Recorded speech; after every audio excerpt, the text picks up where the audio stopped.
Today is Saturday, March 2nd, 2024. I'll walk about a bit and demonstrate how things are going. It looks like the winter is just about done here. March can be kind of touch and go. Sometimes we get some sleet or freezing rain, but we'll see what happens. But as for my most recently purchased trees, this Mexicola is just blossoming like crazy. And I'm planning to put this tree in the ground because when a tree is blossoming this heavily, it starts dropping its leaves. So I need more root volume for this tree to recover.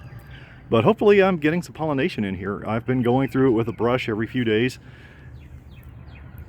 Here's my bacon, and I'm thinking this is not going to blossom. It looks more like leaf buds down in there. But I'm still pretty content. I was not of the mind that the bacon would be a plant that does well, and I took a gamble buying it. But I kept it through the winter, just covering it up like the other trees, and it survived. This is my poncho tree, and this is kind of a funny one. It seems to be a very slow growing tree.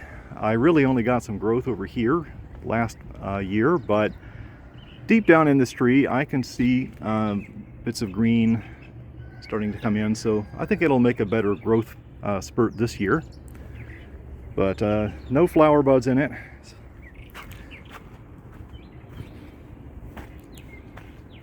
Still waiting for those figs to wake up.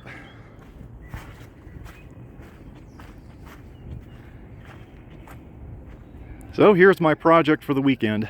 I've already started excavating the soil where this Mexicola is going to go. And as I did last year with the Lila tree, I excavated a hole a little over 3 feet wide. And it's about 9.5 inches deep.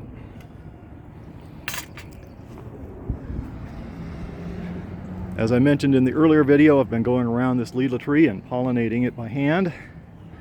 Things are coming along nicely and still putting out fresh flowers, so I suspect there is fruit in this tree someplace. I just can't tell the little embryonic fruits apart from unopened flower buds, but this tree has attempted to make some little pea-sized avocados on its own even before I planted it. So I certainly think there will be some fruits in here, and it's just a question of whether this tree is large enough to keep hold of them. Now I'll go about the yard and take a look at some of the other things aside from avocados.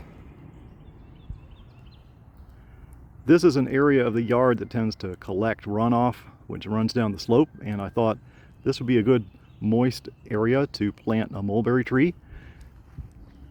So this is the world's best mulberry that I bought last spring. Starting to form some buds here, so this will be leafing out soon. I don't know if I'll get mulberries on my first season, but that would be very pleasing if so. Take a look. In comparison to that world's best, this is a naturalized mulberry that I planted here several years ago. I don't see any emerging leaves yet, but that could be a case of nature knows best, because I have encountered some late frosts here that have singed this tree just as it was attempting to put out its first leaves and flowers. And I know this mulberry doesn't like to be interrupted.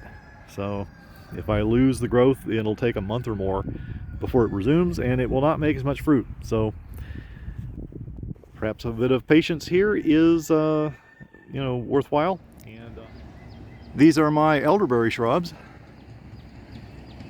I just dug these out of the ground off the roadside several years ago, but they're just very normal native elderberries, very easy to care for. They grow fine in this area where the soil dips, and so moisture tends to collect down here.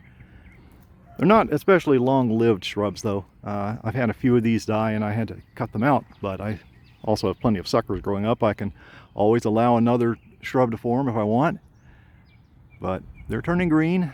One thing about elderberry is I know they are pretty tolerant of frosts, so even if I lose whatever growth there is, it'll just keep trying.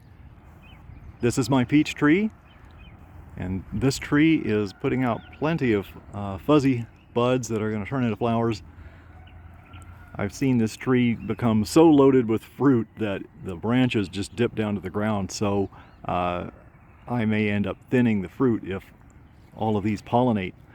But I do get the impression that this may be flowering a little earlier than usual, because I tend to think of it as a first week of April sort of tree.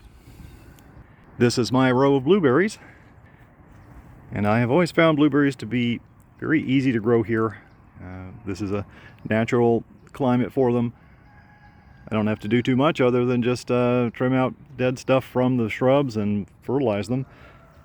I do, however, need to protect these two Florida varieties, because for some reason the rabbits or the groundhogs or something really takes an interest in these and keeps nibbling at them as the leaves emerge.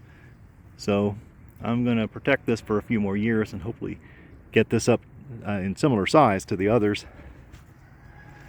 And I have this one blackberry, another fruiting plant that's very easy to care for. This is a rambling blackberry, so I have to kind of prop it up right, but no thorns on it. And if I can get the blackberries before the squirrels do, I would be happy with that. So that's how things stand early March. Next video, hopefully I'll start seeing some fruit form on those avocado trees.